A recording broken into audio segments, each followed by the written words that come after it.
Bueno, Mikel, bigarren urtez ere Urtzi Gurrutxagaren omenezko partiduak antolatu dituzue, azaldu guzu, aurtengo honetan nondik etorri dira parte hartzaileak?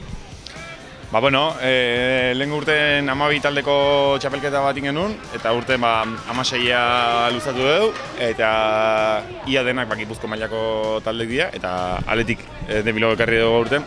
Eta gero ere baita, Benta de Baños ekipoa Palentziakoa, egoen dela aspalditikan pixkat anaituta gaude, eta aurten gomiatu ditu guk, eta normalen beti gu area jutegea, bai futbola eta atletismoare baita, eta relazionak mantentzen dugu hango klubakin, eta oike etorri dira.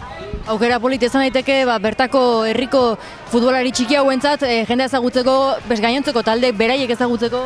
Behintzako ilusio egiten txapelketa bada, gaina, Real Atletik egin baita lizente bat daukea, eta herri baita pixkat tolosarrak baita ikusteko daukea maila.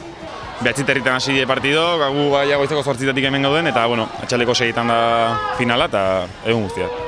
Talde osoren laguntza behar duzu egorko egun antolatzeko?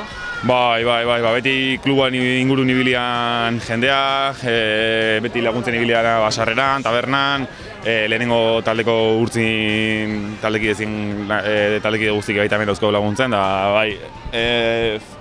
16 talde die, talde bakoitzen 16 aur, eta logistikakin jende asko behar da.